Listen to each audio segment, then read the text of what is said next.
Good morning, students. Today we will learn of microorganisms. This is topic of class 8. Let's discuss the topic. First of all, we should know what is microorganism.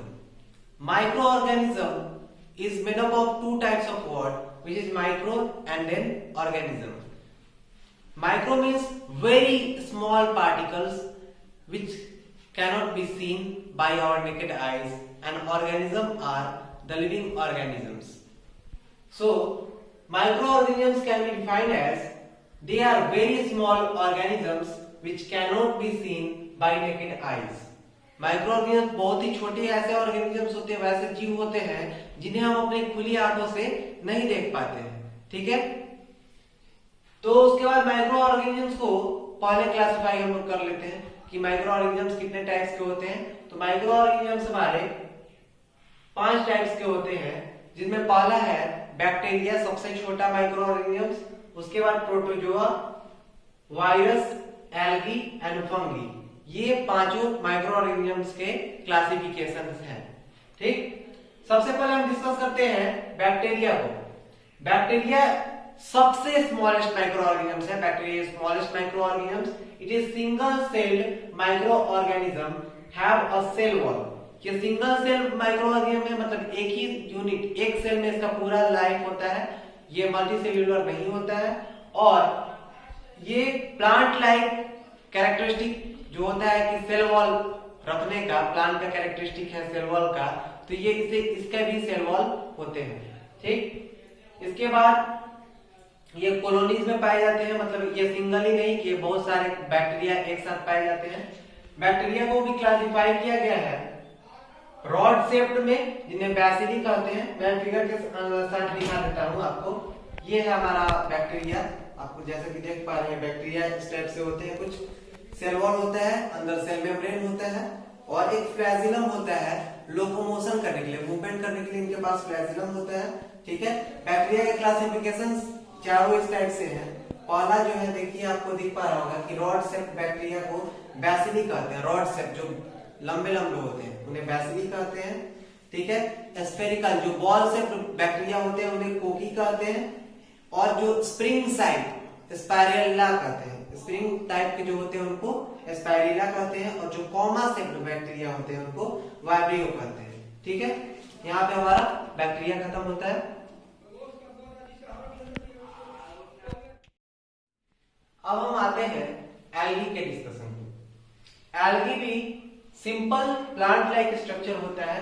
ठीक है, इसका structure जो होता है plant से बहुत मिलता जुलता है. इट एक्वाटिक इन नेचर, और ये मेनली वहीं पाया जाता है जहां पे मॉइस्चर और पानी प्रेजेंट होता है.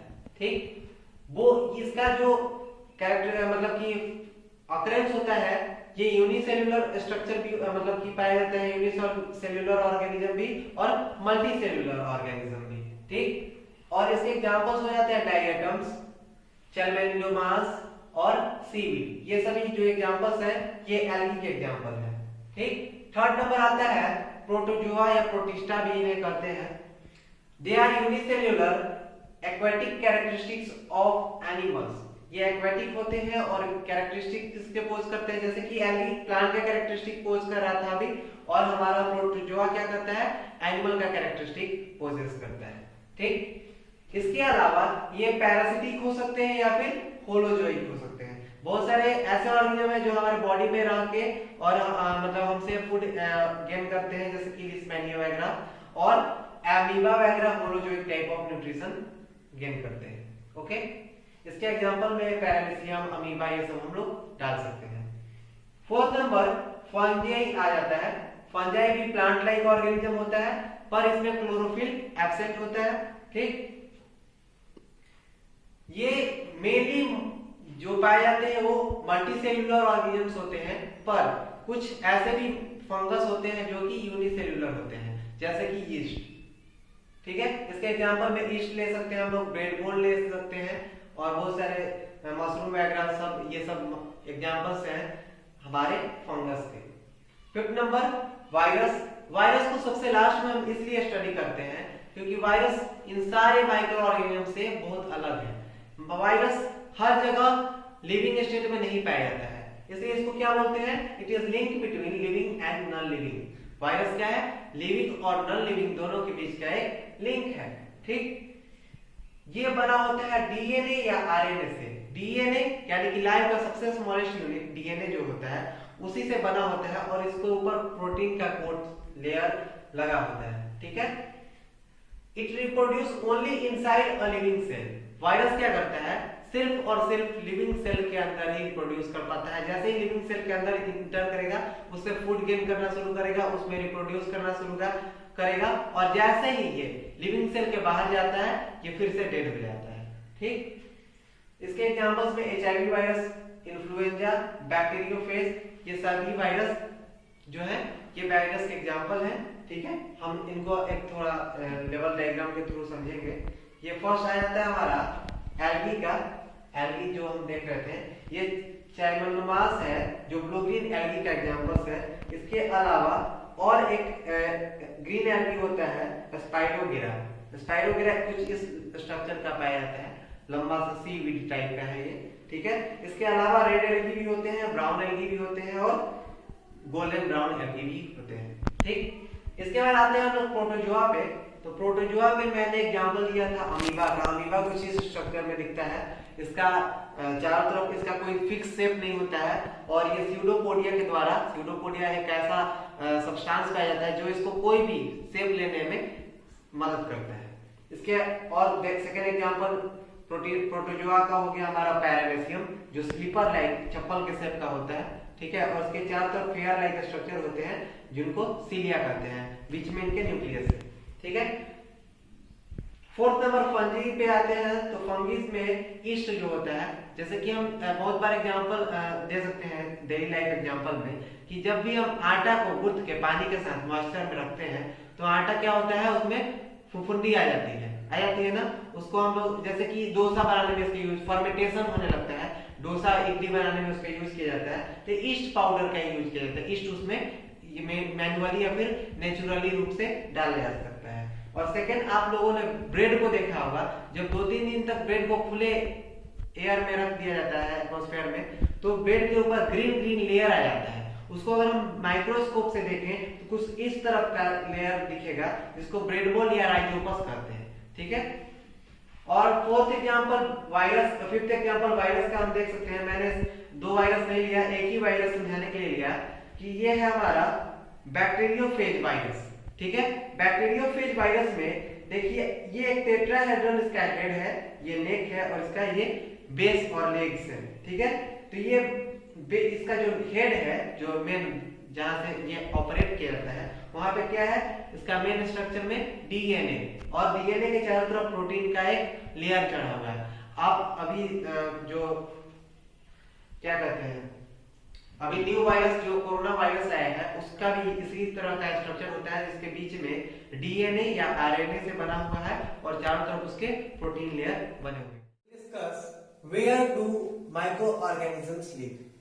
जब भी ये बात आती है कि माइक्रो ऑर्गेनिजम्स को हम देख ही नहीं पाते हैं तो हमारे मन में ये भी सवाल आता है कि माइक्रो ऑर्गेनिजम्स कहाँ रहते होंगे। तो इसका जवाब यही कि माइक्रो ऑर्गेनिजम्स यानी कि सूक्ष्म जीव हर जगह, चाहे वो ठंडी से ठंडी बर्फ हो या फिर सबसे तपता हुआ रेगिस्तान हो या फिर ज्वालामुखी का मुंह हो, हर जगह माइक्रो ऑर्गेनिजम्स पाए जाते हैं। तो कैसे पाए जाते हैं, क्या कारण है उनके पाए जाने का, कैसे वो वहां पे जीवित रह पाते हैं। तो माइक्रो ऑर्गेनिजम्स के जीवित रहने का एक कारण और होता है कि उनके ऊपर एक प्रोटेक्टिव लेयर आ जाता है जिसको बोलते हैं सिस्ट। क्या बोलते हैं उसको, सिस्ट बोलते हैं, जो कि जिसके अंदर वो प्रोटेक्ट हो जाते हैं और डोरमेंट स्टेज में चले जाते हैं। डोरमेंट स्टेज एक ऐसा स्टेज होता है कि अगर हमारे जीवन लायक अगर टेम्परेचर ना है और खाने के लिए कोई सामान नहीं है तो हम एक बेहोशी की हालत में चले जाते हैं। उस स्टेज को बोलते हैं डोरमेंसी, या फिर हमारे मेडिकल भाषा में उसको कोमा बोला जाता है। ठीक है, नेक्स्ट है कि micro organisms as a friend, मतलब माइक्रो ऑर्गेनिजम्स हमारी किस तरह से मदद कर सकते हैं, कैसे फ्रेंड के रूप में हमारे साथ दे सकते हैं। तो micro organisms are used in production of bread, curd, cake, alcohol and vinegar. Micro organism का यूज किया जाता है। सबसे पहले तो दही जमता है, जो दही जमाने में बैक्टीरिया यूज की जाती है। बैक्टीरिया की वजह से दही जम पाते हैं और उस बैक्टीरिया का नाम है लैक्टोबैसिलस बैक्टीरिया। ठीक, इसके अलावा ब्रेड, केक, अल्कोहल, विनेगर, इस सब में ईस्ट का यूज किया जाता है। ये उन कार्बोहाइड्रेट्स को फर्मेंट करके ब्रेक डाउन कर देता है और उसको ब्रेक डाउन करके अल्कोहल में चेंज कर देता है। ठीक, इसके अलावा माइक्रो ऑर्गेनिज्म हमारे मदद करते हैं इन्वायरमेंट को क्लीन करने में भी, क्योंकि ये फूड को ब्रेक डाउन करते हैं, मटेरियल्स को ब्रेक डाउन करते हैं, तो इन्वायरमेंट को क्लीन करने में भी मदद करते हैं। ठीक है, और इन्वायरमेंट क्लीन होगा तो क्या होगा, सोइल की फर्टिलिटी बढ़ेगी। तो वो जो जैसे कि गोबर को ही अगर ब्रेक डाउन किया जाता है और उसको हम खेतों में डालते हैं तो इससे सोइल की फर्टिलिटी बढ़ती है। Third one is it help in nitrogen fixation. हम लोग nitrogen fixation already crop production में पढ़ चुके हैं। तो नाइट्रोजन फिक्सेशन में बैक्टीरिया भी मदद करते हैं, क्योंकि नाइट्रोजन फिक्सिंग बैक्टीरिया होते हैं और नाइट्रोजन डीनाइट्रीफाइंग बैक्टीरिया भी होते हैं। ठीक है, इसके अलावा एल्गी जो होता है, ब्लू ग्रीन एल्गी, चाइमेनोमास, वो भी मदद करता है नाइट्रोजन फिक्सेशन में। ठीक है, इसके नाइट्रोजन फिक्सेशन से क्या फायदा होता है, नाइट्रोजन साइकिल जो होता है वो मेंटेन रहता है। ठीक है, और last one is it is used in making antibiotic. Bacteria का यूज एंटीबायोटिक बनाने में किया जाता है और वायरस का यूज वैक्सीन बनाने में किया जाता है। इसमें क्या किया जाता है कि डेड और मतलब कमजोर, वीक माइक्रो ऑर्गेनिज्म को हमारे बॉडी में डाला जाता है और उसके प्रति हमारा बॉडी एंटीबॉडी डेवलप करता है, जिससे हमें बहुत सारे रोगों से हमारे बॉडी को बचाया जा सकता है। नेक्स्ट टॉपिक आने वाला है, उसके बारे में मैं इंट्रोड्यूस कर दे रहा हूँ। Disease causing micro organisms are cause pathogens. मतलब अब हम लोग फ्रेंडली माइक्रो ऑर्गेनिजम्स को पढ़ चुके हैं और हार्मफुल माइक्रो ऑर्गेनिजम्स की तरफ आगे बढ़ेंगे। नेक्स्ट है harmful micro organisms. Harmful micro organisms वैसे माइक्रो ऑर्गेनिजम्स जो किसी ना किसी तरह से हमें नुकसान पहुंचा सकते हैं। ठीक, सबसे पहले तो हम लोग डेली लाइफ में अपने देखते हैं कि हमारा भोजन जो होता है अगर बाहर में छोड़ देते हैं तो क्या हो जाता है, खराब हो जाता है। तो they cause spoiling of food. इसके अलावा बहुत सारे सूती कपड़े, उलन कपड़ों पे देखते हैं कि कीड़े खा जाते हैं उसको, छोटे छोटे, जिन्हें हम देख नहीं पाते हैं। तो spoiling of clothes and leather materials, कभी कभी लेदर के बैग्स वगैरह भी उनके ऊपर फंगस आ जाते हैं और वो धीरे धीरे खराब हो जाते हैं। ठीक है, तो ये बैक्टीरिया फंगस के कारण ये स्पॉइलिंग ऑफ फूड, क्लोथ्स और लेदर मटेरियल्स होते हैं। Second one is cause of many disease in plants, animals and human being. बहुत सारे बीमारी जिनके कारण ये माइक्रो ऑर्गेनिजम्स हैं। ठीक है, जैसे प्लांट्स में ही टोबैको कैंसर वगैरह आता है। इसके अलावा एनिमल्स में भी खुरहा वगैरह आप नाम सुने होंगे, ये सब माइक्रो ऑर्गेनिजम्स के कारण होता है। ह्यूमन में कुछ मैं डिस्कस कर रहा हूँ, बैक्टीरियल, जो बैक्टीरिया के कारण होने वाले डिजीज हैं उनको बैक्टीरियल, जैसे कि ट्यूबरकुलोसिस, कोलोरा, टाइफाइड, ये सब बैक्टीरियल डिजीज हैं। वायरल डिजीज में हेपेटाइटिस, इन्फ्लुएंजा और नया आपका आ गया है कोविड भी ऐड कर दिया है मैंने। और third one is protozoa. Malaria जो होता है वो प्रोटोजोआ जो बीमारी होता है उसके कारण होता है, प्रोटोजोआ के कारण मलेरिया होता है, सॉरी। इसके बाद आता है हमारा topic communicable disease. Communicable disease क्या होता है, the disease which are caused from infected person to a healthy person by means of air, water and food is known as communicable disease। ऐसा कोई बीमारी जो एक बीमार आदमी से एक स्वस्थ आदमी में फैले, चाहे हवा के द्वारा फैले, चाहे पानी के द्वारा फैले, चाहे भोजन के द्वारा फैले, वैसे बीमारी को हम लोग कम्युनिकेबल डिजीज या छुआछूत की बीमारी कहते हैं। ठीक है, इसके बाद आता है फूड पॉइजनिंग। फूड पॉइजनिंग क्या होता है, releasing of toxic substance by micro organisms on food. जब भी फूड पे माइक्रो ऑर्गेनिजम्स आते हैं तो वो उसको ईट करते हैं, उसको ब्रेक डाउन करते हैं। तो कुछ माइक्रो ऑर्गेनिजम्स ऐसे भी होते हैं जो उस पे टॉक्सिक यानी कि विषैले सब्सटेंस को छोड़ देते हैं, जिसके कारण उसमें उसको खाने से हमारी तबीयत खराब हो सकती है, इसको फूड पॉइजनिंग बोलते हैं। नेक्स्ट है food preservation and methods of food preservation. Food preservation क्या होता है, हमारा फूड जो कि हमारे भोजन यूज करने के लिए है उसको कैसे हम बचा सकते हैं इन माइक्रो ऑर्गेनिजम्स के द्वारा।